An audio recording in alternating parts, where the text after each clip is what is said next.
Hey guys, welcome back to my channel. So friends, ये video होने वाली है how to get good marks in Ashtanga Hridaya. So basically इस video में हम इसी टॉपिक पे बात करने वाले हैं कि क्या चीज़ें होती हैं, छोटी छोटी चीज़ें जिनको फॉलो करके हम अष्टांग हृदय में काफ़ी अच्छे मार्क्स स्कोर कर सकते हैं। और बहुत से बच्चे होते हैं, उन्हें काफ़ी डिफ़िकल्टी होती है अष्टांग हृदय पढ़ने में या उसे समझने में, तो उन्हें लगता है कि हमारे कैसे अच्छे मार्क्स आ पाएंगे। तो ये वीडियो इसीलिए है। तो आई होप आपको मेरी ये वीडियो अच्छी लगे और आपके लिए थोड़ी सी भी हेल्पफुल होती है ये वीडियो। तो please make sure to like share and subscribe my channel. और फ्रेंड्स, अगर अभी तक आपने मुझे इंस्टा पे फॉलो नहीं किया है तो मेरी यूज़र नेम जो है इंस्टा का वो स्क्रीन पे शो हो रहा होगा, तो please follow me on Insta. और friends, so without wasting of time let get start the video. So friends, इस वीडियो में बेसिकली मैं आपको 6 पॉइंट्स बताने वाली हूँ जिनको अगर आप अच्छे से फॉलो कर लेते हैं तो आप अष्टांग हृदय में काफ़ी अच्छे मार्क्स स्कोर कर सकते हैं। लाइक 80 to 90% भी आप स्कोर कर सकते हैं अगर आप इन 6 पॉइंट्स को अपनी डे टू डे लाइफ में अच्छे से यूज़ करते हैं, तो ये बहुत ही ज़्यादा हेल्पफुल रहेंगे आपके लिए। सो चलिए अब वीडियो चालू करते हैं। और हमारा फर्स्ट पॉइंट है जो कि है सिलेबस। सो फ्रेंड्स, आप कोई भी टॉपिक या कुछ भी पढ़ने से पहले आपको ये तो पता होना ही चाहिए कि आपका सिलेबस क्या है, कि आपके जो बीएमएस फर्स्ट ईयर में अष्टांग हृदय आप पढ़ने जा रहे हैं तो उसमें कौन कौन से टॉपिक्स हैं, कौन कौन से चैप्टर्स हैं जो आपके एग्ज़ाम में आ रहे हैं। तो आपको ये तो सबसे पहले पता ही होना चाहिए, तभी तो आप पढ़ पाएंगे कि हाँ मुझे ये चीज़ पढ़नी है। आपको चैप्टर तो बेसिकली पहले पता ही होने चाहिए ना, क्योंकि चैप्टर्स ही नहीं पता होंगे तो फिर आप स्टडी कैसे करेंगे। तो इसीलिए सबसे पहला यही है कि आपको आपके चैप्टर्स बहुत अच्छे से पता होने चाहिए। क्या क्या सिलेबस है आपका, ये आपको बहुत अच्छे से पता होना चाहिए कि हाँ क्या आपके सिलेबस में आ रहा है। Then moving on next topic for second point. So आपका सेकंड पॉइंट है ये। सो फ्रेंड्स, आपका सेकंड पॉइंट है इम्पॉर्टेंट श्लोक्स। ये मैंने ऑलरेडी अपनी बहुत सी वीडियोस में बताया हुआ है कि ये पॉसिबल नहीं हो पाता है कि आप सारे श्लोक्स अच्छे से लर्न कर पाएँ, बट कम से कम आपको इतना तो करना ही है कि आप कंसंट्रेट कर सकें इम्पॉर्टेंट श्लोक्स पे। आपको इम्पॉर्टेंट श्लोक्स बाय हार्ट याद होने चाहिए, वो भी बहुत अच्छे से।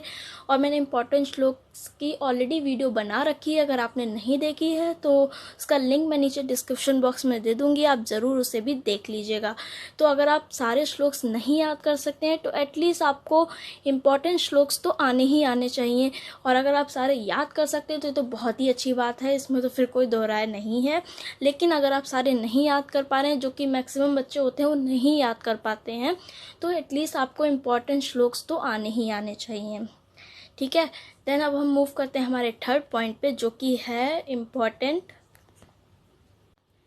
चैप्टर्स। तो आपको इम्पॉर्टेंट चैप्टर्स अच्छे से पता होने चाहिए, क्योंकि हमारे अष्टांग हृदय में 30 चैप्टर्स हैं। तो कभी कभी क्या होता है कि कोई चैप्टर्स हमको नहीं अच्छे से समझ में आ रहा है या कुछ नहीं याद हो रहे हैं, तो बेसिकली हमें मेन सबसे पहला फोकस हमारे इम्पॉर्टेंट चैप्टर्स पर होना चाहिए कि जो हमारे इम्पॉर्टेंट चैप्टर हैं, जो ज़्यादा नंबर के क्वेश्चन हमें एग्ज़ाम में मिलते हैं जिस चैप्टर से, तो एटलीस्ट हमें वो चैप्टर्स तो अच्छे से आने ही आने चाहिए। बाद में जो बच रहा है, जिनसे बहुत कम मार्क्स का आता है, 2 मार्क्स का, 4 मार्क्स का आता है, तो अगर वो नहीं भी हमसे याद हो रहे हैं तो हम उन्हें थोड़ा छोड़ सकते हैं।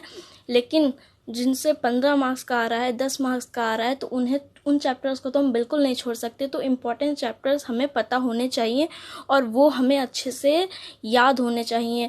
टिप ऑफ टंग वो चैप्टर हमारे होने चाहिए, बिल्कुल।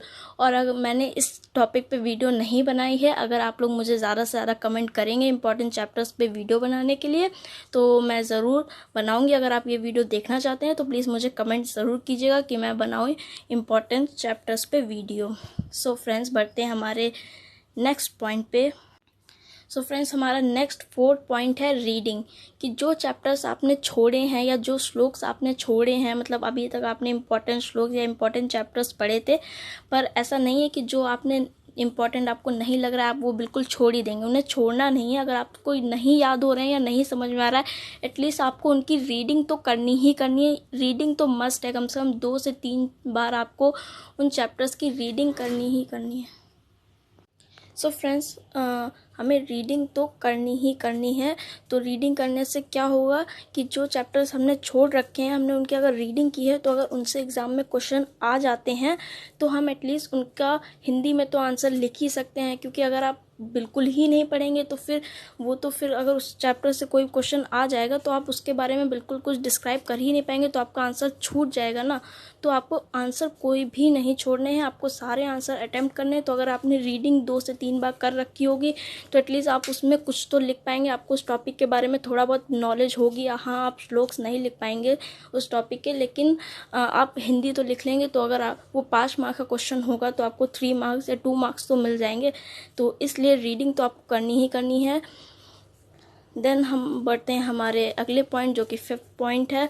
तो 5th पॉइंट ये है कि आपको लास्ट 10 इयर्स के पेपर सॉल्व करने हैं।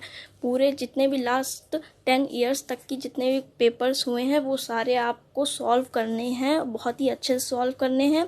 और वो भी ऐसे ही नहीं कि आप बस यूँ बैठ गए और सॉल्व करने लगे। आपको प्रॉपर 3 घंटे का टाइम सेट करना है और फिर पेपर सॉल्व करने हैं, जिससे कि आपकी स्पीड भी अच्छी हो जाएगी और आपका कोई भी एग्ज़ाम में क्वेश्चन नहीं छूटेगा। ठीक है, फिर उसके बाद हम पर चलते हैं हमारे लास्ट पॉइंट पे, जो कि है 6th पॉइंट। तो 6th पॉइंट यही है कि आपको एग्ज़ाम में कैसे अपना 6th पॉइंट ये है हाउ टू सॉल्व पेपर। तो आपको एग्ज़ाम में अपने पेपर कैसे सॉल्व करना है। तो फ्रेंड्स, मैं तो यही कहूँगी आपसे कि आप सबसे पहले लॉन्ग क्वेश्चन अटेम्प्ट कीजिए, बाद में शॉर्ट क्वेश्चन कीजिए। जो भी 10 नंबर के या 15 नंबर के क्वेश्चन हैं उनको आप सबसे पहले अटेम्प्ट कीजिए। उसके बाद आप जो 2 नंबर के 3 नंबर के क्वेश्चन आते हैं वो कीजिए। तो सबसे पहले आप 15 नंबर के, फिर 10 नंबर के, फिर 5 नंबर के जो क्वेश्चन होते हैं उनको कीजिए। बाद में आप 2 नंबर वाले कीजिए। क्योंकि अगर आपका बाई चांस कोई क्वेश्चन छूट गया तो अगर 15 नंबर का क्वेश्चन छूट जाएगा तो बहुत ज़्यादा दिक्कत हो जाएगी, पासिंग मार्क्स लाने में भी बहुत दिक्कत हो जाती है। लेकिन अगर 2 मार्क्स का छूट रहा है तो कोई इतना ज़्यादा दुख नहीं होगा, पर अगर 15 मार्क्स का क्वेश्चन छूट जाएगा तो बहुत ज़्यादा दिक्कत आपको हो सकती है। तो मेरी एडवाइस यही है कि आप पहले लॉन्ग क्वेश्चन अटेम्प्ट कीजिए, देन शॉर्ट कीजिए, उसके बाद वेरी शॉर्ट पे ही जाइए। So friends, this is all for today's video. I hope you like my video.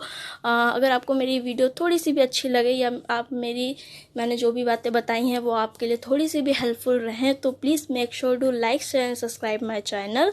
और प्लीज़ फ्रेंड्स, मेरी वीडियो ज़्यादा से ज़्यादा शेयर कीजिए अपने फ्रेंड्स के साथ, और जिनको भी इनकी ज़रूरत है उनके साथ ज़रूर से ज़रूर शेयर कीजिए।